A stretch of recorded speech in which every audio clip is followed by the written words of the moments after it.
नारियल के पेड़। सोहनपुर गांव में ठाकुर वीरेंद्र प्रताप रहता था। वो बहुत पैसे वाला था और वो बहुत दयालु किस्म का आदमी था। वो गरीबों की बहुत मदद करता था। उसके पास 3 जादुई नारियल के पेड़ थे जो कि उसने अपने गांव के बाहर लगा रखे थे। एक नारियल का पेड़ सोने के नारियल देता था और दूसरा नारियल का पेड़ पैसे देता था और तीसरा नारियल का पेड़ अलग अलग तरह के फल देता था। ठाकुर वीरेंद्र प्रताप चौहानपुर गांव का मुखिया भी था, पर अब बेचारा ठाकुर वीरेंद्र प्रताप बूढ़ा हो गया था। उसकी सेहत अब ठीक नहीं रहती थी। ठाकुर वीरेंद्र प्रताप के 3 बेटे थे। सबसे बड़े बेटे का नाम सुंदर, जो बहुत बुद्धिमान और चतुर था, पर सुंदर आलसी बहुत था। दूसरे बेटे का नाम सुशील था। वो भी सुंदर से कम नहीं था। उसकी चतुराई से भी हर कोई वाकिफ था। और सबसे छोटे बेटे का नाम सुलभ। सुलभ बहुत मासूम था और बुद्धिमान भी इतना नहीं था, पर सुलभ आलसी नहीं था। वो वीरेंद्र प्रताप की किसी भी बात को नहीं टालता था। ठाकुर वीरेंद्र प्रताप इसी चिंता में था कि आखिर वो उसका वारिस किसको बनाकर जाए। वो चाहता था कि वारिस वही बने जो इसके लायक हो, उसकी धन संपत्ति और 3 जादुई नारियल पेड़ों का सदुपयोग करे। एक दिन रात को वो विचार में मग्न था कि आखिर कैसे अच्छा वारिस ढूंढा जाए। अगली सुबह हुई और वीरेंद्र ने अपने 3 पुत्रों को बुलाया और अपने बागीचे में लगे 3 जादुई नारियल के पेड़ों के पास ले गया और कहा, देखो बेटा, जैसा तुम्हें भी पता है कि आजकल मेरी सेहत कुछ अच्छी नहीं रहती, इसलिए मैं अपना वारिस ढूंढ रहा हूँ जो मेरी धन संपत्ति और इन 3 जादुई नारियल के पेड़ों का सदुपयोग करे। तुम तीनों मेरे लिए समान हो, इसलिए मैं आज से तुम्हारी एक परीक्षा लूंगा। जो उस परीक्षा में सफल हो जाएगा वही मेरा वारिस बनेगा। वीरेंद्र प्रताप कहता है, मैं तुम तीनों को एक एक पेड़ दे रहा हूँ और एक एक इलाका दे रहा हूँ। तुम तीनों के पास 1 महीना है। तुम तीनों को 1 महीने तक इन पेड़ों का सदुपयोग करके इनसे जनता की भलाई करनी है। और जब तुम इन पेड़ों के पास जाकर कहोगे, सुन पेड़ भाई, कर लोगों की भलाई, तो ये अपने आप फल देने लगेगा। और इन पेड़ों का अगर दुरुपयोग हुआ तो ये पेड़ अपना अपना फल देना बंद कर देंगे। अब मैं 1 महीने के लिए गांव से बाहर जा रहा हूँ और ये गांव वाले तुम्हें सौंप रहा हूँ और ठीक 1 महीने बाद आऊँगा और देखूंगा कि तुम में से किसने लोगों की भलाई सबसे अच्छी करी है। मैं नहीं जानता तुम ये सब कैसे करोगे, ये सब तुम्हें अपनी बुद्धिमानी के प्रयोग से करना है। क्या तुम तीनों इस परीक्षा के लिए तैयार हो? तीनों बेटे एक स्वर में कहते हैं, जी पिताजी, आप फिक्र मत कीजिए, हम आपकी परीक्षा में सफल होकर ही आएंगे। सबसे बड़ा बेटा सुंदर मन ही मन सोचता है, ये परीक्षा तो मैं ही पास करके आऊंगा और गांव का मुखिया बनूंगा। आखिर मेरे में कमी क्या है? ये दोनों तो मूर्ख ठहरे। दूसरा बेटा सुशील मन ही मन सोचता है, आखिर वो तो पिताजी को पता है कि मुखिया कौन बनेगा। मुखिया बनने के लिए योग्य सिर्फ मैं ही हूँ। मैं सुंदर भैया से किसी काम में कम नहीं हूँ और सुलभ तो इस परीक्षा में कहीं है ही नहीं। सुलभ मन ही मन सोचता है, पिताजी ने यह परीक्षा रखवा कर अच्छा किया। चल, हमें भी अब थोड़ा मदद करने का पुण्य मिलेगा। वीरेंद्र सिंह बड़े बेटे सुंदर को सोने के नारियल वाला पेड़ दे देता है। फिर दूसरे बेटे सुशील को नारियल के पैसे वाला पेड़ दे देता है और सबसे छोटे बेटे सुलभ को तरह तरह के फल देने वाले नारियल का पेड़ दे देता है और कहता है, ठीक है बच्चों, अब मैं चलता हूँ। मेरा आशीर्वाद तुम तीनों के साथ है। ऐसा कहकर वीरेंद्र प्रताप गांव से निकल जाता है।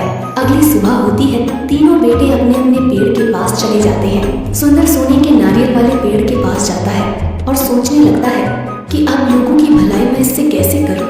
वो पेड़ के पास जाता है और कहता है, सुन पेड़ भाई, कर लोगों की भलाई। इतने में ही पेड़ से सोने के नारियल निकलने लगते हैं। सुंदर उन नारियल को सुबह सोने की दुकानों पर बेच देता है, पर जैसे ही पैसे आते हैं वो सोचता है, मैं लोगों की भलाई तो बाद में ही कर सकता हूँ, अभी क्यों ना ये पैसे मैं खुद पर खर्च कर दूं। ऐसा सोचकर वो उन पैसों से खुद के लिए शराब खरीद लेता है। वहीं दूसरा बेटा सुशील पैसे देने वाले नारियल के पेड़ के पास जाता है और कहता है, सुन पेड़ भाई, कर लोगों की भलाई। उसके पास भी बहुत सारे पैसे आ जाते हैं। सुशील उन पैसों को बांटने के बजाय उन पैसों को लोगों को उधार देने लग जाता है। वो मन ही मन सोचता है, आखिर मैं मदद कर ही तो रहा हूँ, यही तो लोगों की भलाई है। अब मैं पिताजी की तरह मूर्ख नहीं जो इन पैसों को ऐसे ही लुटा दूं। वहीं तीसरा बेटा सुलभ तरह तरह के फल देने वाले पेड़ के पास जाता है। वो सोचता है, इस गांव में ऐसे बहुत से लोग हैं जो एक दिन का भोजन भी नहीं जुटा पाते हैं। उनको इसकी सबसे ज्यादा जरूरत है।